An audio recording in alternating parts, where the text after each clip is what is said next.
Okay, let's unpack this. आज हम एक बहुत ही दिलचस्प और बिल्कुल असल जिंदगी से जुड़ी हुई गहन चर्चा की शुरुआत कर रहे हैं। जिस सोर्स मटेरियल को आज हम डिकोड करने वाले हैं वो कोई आम किताब नहीं है। बिल्कुल नहीं। हाँ, ये actually mediation training manual of India के चैप्टर 4 से लिया गया एक बेहद महत्वपूर्ण डॉक्यूमेंट है।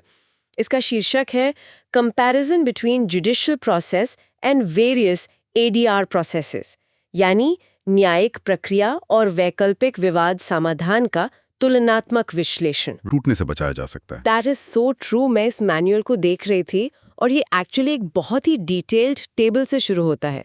ये जुडिशियल प्रोसेस, आर्बिट्रेशन और मीडिएशन को कंपेयर करता है। जो कि बहुत जरूरी है। हाँ, तो जो पहला पैरामीटर है वो है नेचर ऑफ द प्रोसेस। मैं एक्सट्रैक्ट लाइन पढ़ती हूँ जो कोर्ट सिस्टम के बारे में लिखी है। इसमें लिखा है, judicial process is an adjudicatory process where a third party decides the outcome. Okay. और ठीक इसके बगल में आर्बिट्रेशन के लिए लिखा है, arbitration is a quasi-judicial adjudicatory process where the arbitrator or arbitrators appointed by the court or by the parties decide the dispute between the parties. Right. अब मैं ये वर्ड adjudicatory बार-बार देख रही हूँ, इसका प्रैक्टिकल सेंस में मतलब क्या होता है? एडजुडिकेटरी या निर्णायक प्रक्रिया का सीधा सा मतलब है कि फैसले की पूरी पावर किसी तीसरे व्यक्ति के हाथ में सौंप दी गई है। जुडिशियल प्रोसेस में वो तीसरा व्यक्ति एक जज होता है जिसे स्टेट या सरकार अपॉइंट करती है। जब कोई व्यक्ति अपना केस कोर्ट में ले जाता है तो वो बेसिकली अपने मामले का कंट्रोल जज को दे देता है और जज अपना फैसला उन दोनों पक्षों पर थोपते हैं। और आर्बिट्रेशन में? आर्बिट्रेशन एक क्वाजी जुडिशियल यानी अर्ध न्यायिक प्रक्रिया है। यहाँ विवाद से जुड़े लोग अपना जज खुद चुन सकते हैं, जिसे हम आर्बिट्रेटर कहते हैं, लेकिन प्रक्रिया के अंत में फैसला वही तीसरा इंसान सुनाएगा और वो फैसला मानना ही पड़ेगा। वेट, तो अगर आर्बिट्रेटर्स सिर्फ एक और जज है जिसे पार्टीज ने खुद चुना है, तो मीडिएशन इससे अलग कैसे है? बहुत अलग है। I mean, क्या मीडिएटर भी एक थर्ड पार्टी नहीं है जो टेबल के हेड पर बैठा है? देखिए, मैनुअल इसे कैसे डिफाइन करता है। Mediation is a negotiation process and not an adjudicatory process. The mediator facilitates the process. Parties participate directly in the resolution of their dispute and decide the terms of settlement. Exactly. तो अगर mediator final call नहीं ले रहा है, तो क्या वो सिर्फ एक ग्लोरिफाइड रेफरी है? अगर किसी को अग्री करने के लिए फोर्स नहीं किया जा रहा है, तो असल में कुछ रिजॉल्व कैसे होता है? That is a brilliant question. देखिए, मीडिएशन में एडजुडिकेशन बिल्कुल नहीं होता। यहाँ मीडिएटर सिर्फ एक गाइड है, एक फैसिलिटेटर है।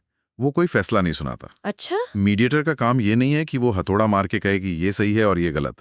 इसके बजाय वो एक ऐसा सुरक्षित माहौल बनाता है जहां दोनों पक्ष खुद आमने सामने बैठकर अपने लिए सबसे सही रास्ता चुन सकें। तो वो अपना फैसला खुद लेते हैं? बिल्कुल, वे अपना फैसला खुद लेते हैं। ये एक साइकोलॉजिकल शिफ्ट है। जब लोगों को पता होता है कि कोई उन पर फैसला थोप नहीं रहा है, तो वो ज्यादा खुलकर बात करते हैं। That makes a lot of sense. The pressure is off. और ये हमें सीधे अगले पैरामीटर पर ले जाता है, जो है स्टैट्यूटरी कंट्रोल्स या कानूनी नियंत्रण।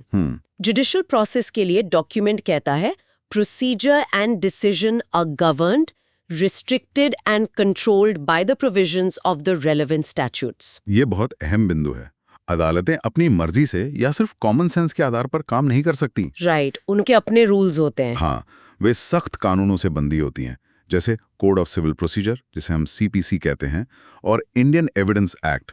अदालत में क्या सबूत पेश किया जा सकता है, गवाही कैसे होगी, एक डॉक्यूमेंट को कैसे मार्क किया जाएगा, हर एक छोटी से छोटी चीज इन स्टैट्यूट से रिस्ट्रिक्टेड और कंट्रोल्ड होती है। राइट।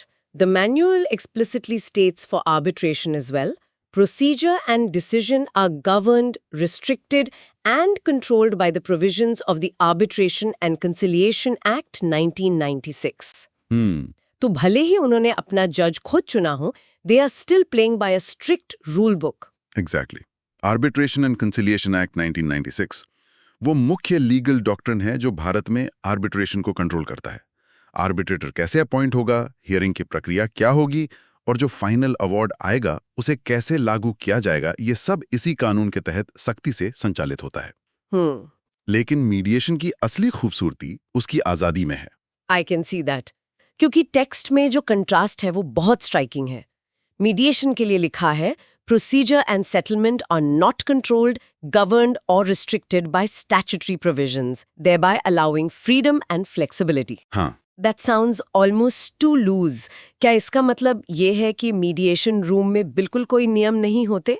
नहीं, फ्रीडम एंड फ्लेक्सिबिलिटी का मतलब अराजकता नहीं है, बल्कि इसका मतलब है कि मीडिएशन रूम में कोई सख्त सीपीसी लागू नहीं होता।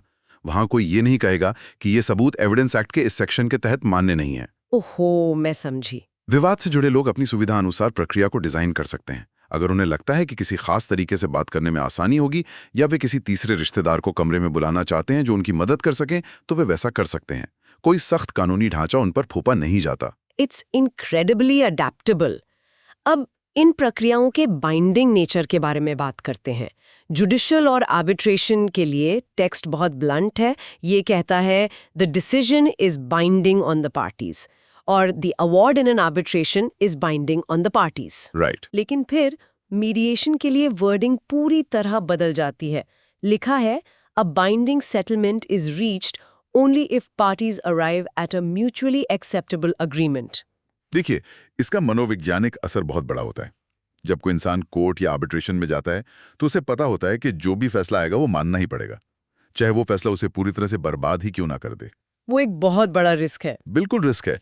लेकिन मीडिएशन में अगर किसी को लगता है कि बात नहीं बन रही है या समझौता उसके हक में नहीं है, तो वो बस टेबल से उठकर जा सकता है। वाओ। जब तक दोनों पक्ष पूरी तरह से राजी होकर उस म्यूचुअली एक्सेप्टेबल अग्रीमेंट पर साइन नहीं करते, तब तक कुछ भी बाइंडिंग नहीं होता। इंसान के पास अपना कंट्रोल हमेशा रहता है। I love how you put that, keeping control. अब इन विवादों के पीछे के माइंडसेट को देखते हैं। मैनुअल इन्हें एडवर्सेरियल वर्सेस कोलैबोरेटिव के तहत कैटेगराइज करता है। जुडिशियल प्रोसेस और आर्बिट्रेशन दोनों के लिए ये कहता है adversarial in nature as focus is on past events and determination of rights and liabilities of parties. यहाँ एक पक्ष दूसरे को पूरी तरह से गलत साबित करने की कोशिश करता है ताकि वो खुद जीत सके। बेसिकली दूसरे व्यक्ति के आर्ग्यूमेंट को डिस्ट्रॉय करने की कोशिश। लेकिन मीडिएशन को बिल्कुल अलग तरह से डिस्क्राइब किया गया है। टेक्स्ट कहता है collaborative in nature as focus is on the present and the future and resolution of disputes is by mutual agreement of parties irrespective of rights and liabilities. Present और फ्यूचर पर focus, ये तो एक massive paradigm shift है। और यही इसका सबसे मजबूत पहलू है। मीडिएशन इस बात की ज्यादा परवाह नहीं करता कि इतिहास में कौन सही था और कौन गलत। इसका पूरा फोकस प्रेजेंट और फ्यूचर पर होता है। ये एक कोलैबोरेटिव प्रयास है, यानी टीम वर्क। यहाँ दोनों पक्ष ये सोचते हैं कि ठीक है, जो हुआ सो हुआ, अतीत को हम बदल नहीं सकते, लेकिन अब इस समस्या को सुलझाकर आगे की जिंदगी को कैसे बेहतर बनाया जाए। यहाँ कानूनी अधिकारों से ज्यादा व्यवहारिक और प्रैक्टिकल समाधान पर जोर दिया जाता है। प्रैक्टिकलिटी इज की, और ये चीज पार्टिसिपेशन एंड फीस वाले हिस्से में भी साफ दिखती है। बिल्कुल। कोर्ट्स और आर्बिट्रेशन में पर्सनल अपीयरेंस और active participation of parties is not always required. ये आमतौर पर एक फॉर्मल प्रोसीडिंग होती है जहां वकील सारी बात करते हैं। लोग बस पीछे की सीट पर बैठते हैं और भारी भरकम लीगल जार्गन में अपनी जिंदगी पर बहस होते हुए देखते हैं। यही सच्चाई है। लेकिन मीडिएशन में personal appearance and active participation of the parties are required. और यहाँ फीस को लेकर एक बहुत ही जबरदस्त बात लिखी है। हाँ, बताइए। कोर्ट्स जाने में सालों लगते हैं और बहुत पैसा खर्च होता है। आर्बिट्रेशन में भी भारी फीस होती है। लेकिन मीडिएशन के लिए मैनुअल कहता है in case of settlement in a court annexed mediation the court fee already paid is refundable as per the rules. ये एक बहुत बड़ा फाइनेंशियल इंसेंटिव है। जरा सोचिए, अगर किसी का मामला कोर्ट एनेक्स्ड मीडिएशन यानी कोर्ट द्वारा भेजे गए मीडिएशन सेंटर में सुलझ जाता है, तो जो भारी भरकम कोर्ट फीस शुरुआत में जमा की गई थी वो नियमों के अनुसार पूरी तरह से रिफंडेबल हो जाती है। वाओ! यानी पैसा भी वापस मिल गया, सालों का समय भी बच गया और विवाद भी जड़ से खत्म हो गया। इट्स अमेजिंग कि मीडिएशन कितनी आज़ादी और कितने बेनिफिट्स ऑफर करता है। लेकिन यहाँ एक कंफ्यूजिंग पॉइंट भी आता है। क्या? लोग अक्सर मीडिएशन, कंसिलिएशन और लोक अदालत ये तीनों टर्म सुनते हैं और सोचते हैं कि ये सब बिल्कुल एक ही चीज़ है, बस समझौते के अलग अलग नाम है। लेकिन जब हम अगले सेक्शन में मैनुअल के लीगल ब्रेकडाउन को देखते हैं तो ये साफ तौर पर अलग है।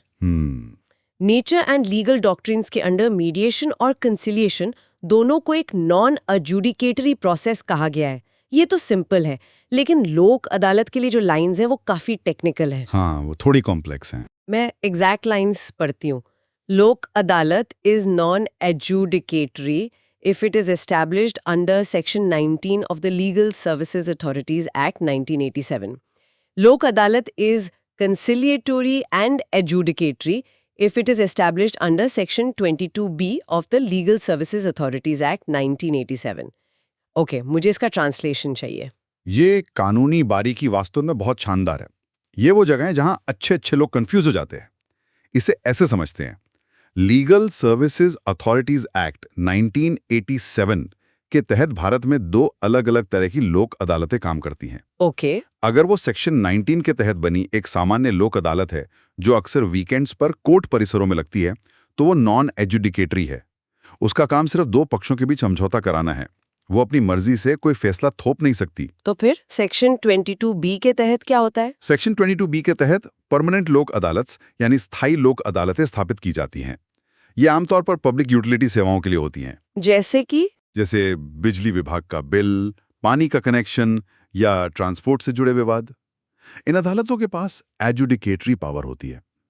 इसका मतलब है कि अगर वहां बातचीत से समझौता नहीं हो पाता है, तो ये परमानेंट लोक अदालत मेरिट के आधार पर अपना फाइनल फैसला सुना सकती है। That is a massive distinction. Section 19 सिर्फ सुझाव दे सकता है, लेकिन सेक्शन 22B असल में फैसला सुना सकता है। बिल्कुल। अब इन तीनों प्रक्रियाओं में थर्ड पार्टी फंक्शन को देखते हैं। मैनुअल मीडिएटर के काम को डिफाइन करता है एज मेनली फैसिलिटेटिव। कॉन्सिलिएटर का काम है more active than the facilitative function of the mediator. और लोक अदालत के प्रिसाइडिंग ऑफिसर का रोल होता है पर्सुएसिव। राइट। क्या हम फैसिलिटेटिव, एक्टिव और पर्सुएसिव के बीच का रियल वर्ल्ड डिफरेंस समझ सकते हैं? बिल्कुल समझ सकते हैं। इन तीनों शब्दों में बहुत गहरा अर्थ छिपा है। मीडिएटर का काम फैसिलिटेटिव है, यानी वो सिर्फ बातचीत का रास्ता आसान बनाता है। वो अपनी तरफ से कोई भी समाधान या प्रपोजल नहीं देता, वो बस सही सवाल पूछता है। और कॉन्सिलिएटर? दूसरी तरफ कॉन्सिलिएटर की भूमिका मोर एक्टिव होती है।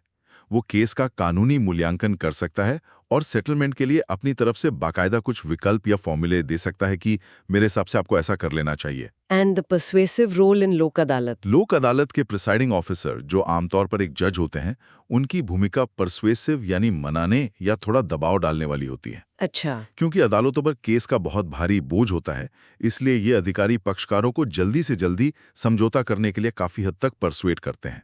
वे कह सकते हैं कि देखिए, कोर्ट में जाएंगे तो 10 साल लगेंगे, यही मामला खत्म कर लीजिए। That makes perfect sense. अब हम इस चर्चा के शायद सबसे क्रूशल पार्ट पर आते हैं, कंसेंट एंड इन्फोर्सिबिलिटी।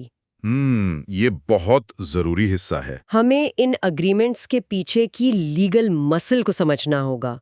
अगर लोग बस एक कमरे में बैठकर सहमत हो जाते हैं, तो क्या असल दुनिया में उसकी कोई वैल्यू होती है?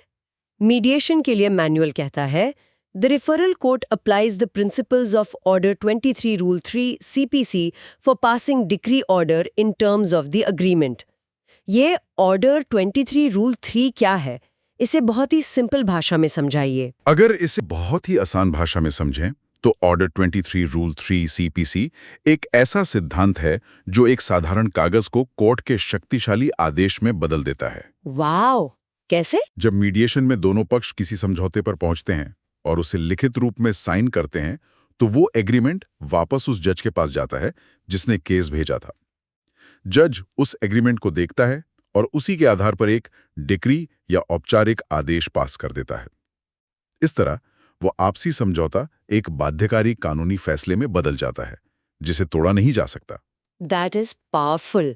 और कॉन्सिलिएशन के लिए टेक्स्ट कहता है, in conciliation the agreement is enforceable as it is a decree of the court as per section 74 of the arbitration and conciliation act 1996। यहाँ सेक्शन 74 का सीधा सा मतलब है कि कॉन्सिलिएटर के सामने जो सेटलमेंट एग्रीमेंट साइन होता है, उसे किसी जज के पास मोहर लगवाने ले जाने की जरूरत नहीं है। अच्छा, सीधे? हाँ, कानून की नजर में उसकी कानूनी हैसियत सीधे तौर पर एक आर्बिट्रल अवार्ड या कोर्ट की डिक्री के बराबर होती है।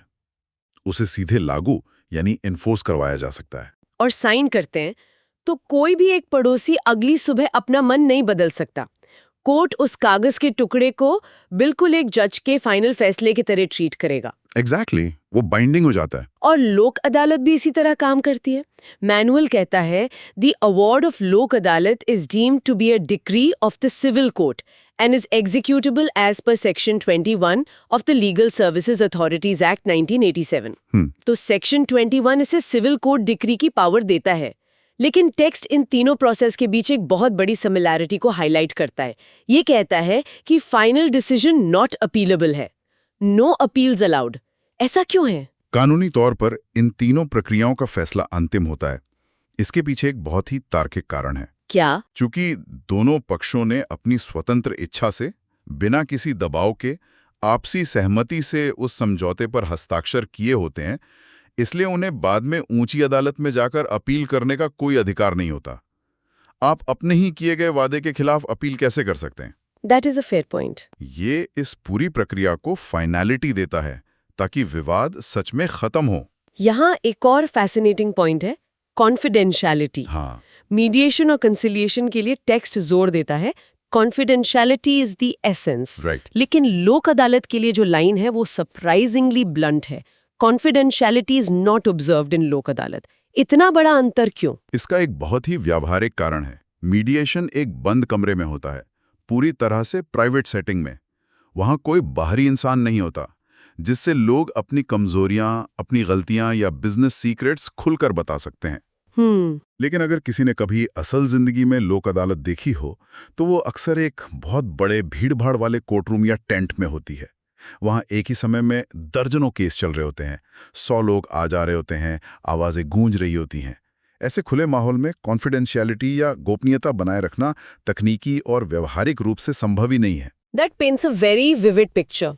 अब इस पूरी हैवी लीगल थ्योरी को असल जिंदगी से जोड़ने के लिए मैनुअल तीसरे भाग में एक ब्रिलियंट रोल प्ले एक्सरसाइज देता है, द फैमिली पोर्ट्रेट। ओह, ये बहुत ही शानदार उदाहरण है। हाँ, ये प्रैक्टिकल उदाहरण एडजुडिकेशन और मीडिएशन के बीच के अंतर को गहराई से समझाता है। मैं टेक्स्ट से केस के एग्जैक्ट फैक्ट्स पढ़ती हूँ। Sure. Their father died recently, leaving the family property to the two sons. Their father's will is clear regarding the family home and his other personal property. Everything has been divided 50-50. ठीक है, यहाँ तक सब simple है। लेकिन conflict एक specific item को लेकर है। However, the will mentions that the family portrait, an original painting by a famous Indian painter, is to go to the father's favorite child.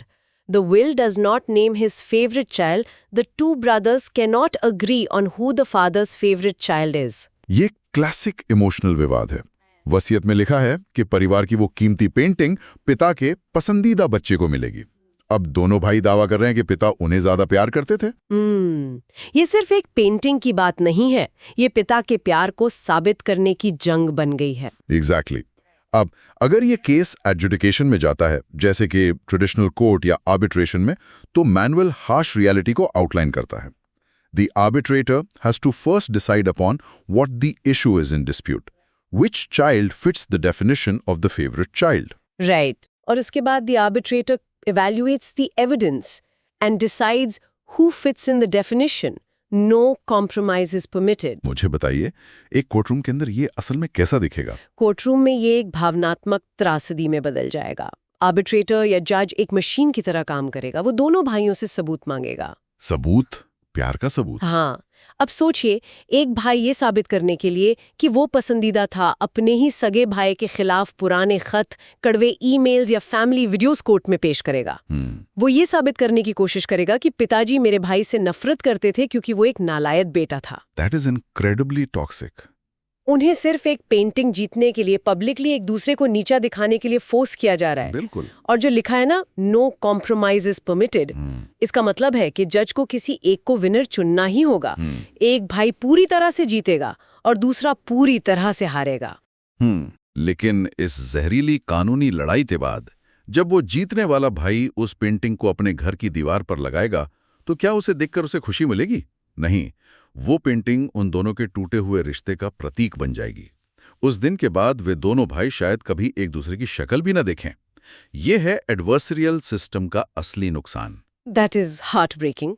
लेकिन चलिए ऑल्टरनेटिव देखते हैं। अगर यही सेम केस मीडिएशन में जाता है तो पूरा पैराडाइम शिफ्ट हो जाता है।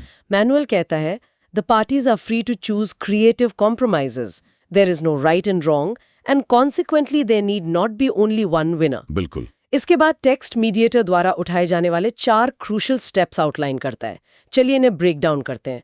स्टेप 1 है आइडेंटिफाइंग नीड। आइडेंटिफाइंग नीड का मतलब है कि मीडिएटर ये समझने की कोशिश करेगा कि हर भाई को वो पेंटिंग आखिर चाहिए क्यों। क्या उन्हें सच में पिता की यादों से भावनात्मक लगाव है, या वे सिर्फ उस मशहूर पेंटिंग की बाजार में जो करोड़ों की कीमत है उसके पीछे पड़े हैं, या शायद ये सिर्फ ईगो की लड़ाई है। एक बार मीडिएटर को रियल हिडन मोटिव समझ आ गया तो स्टेप 2 है क्रिएटिंग ऑप्शंस। सही। एक बार नीड समझ आ गई तो रचनात्मक विकल्प बनाए जाते हैं। मान लीजिए दोनों को भावनात्मक लगाव है, तो मीडिएटर सुझाव दे सकता है कि एक भाई असली पेंटिंग रख ले और दूसरा उसकी एक हाई क्वालिटी रेप्लिका बनवा ले। एक कॉपी। हाँ, या फिर दोनों फैसला करें कि हर 6 महीने में पेंटिंग एक भाई के घर से दूसरे के घर रोटेट होगी। कोर्ट कभी ऐसा फैसला नहीं दे सकता। Court can only say it's his और इट्स हिज। स्टेप 3 है कंट्रोलिंग प्रोसेस।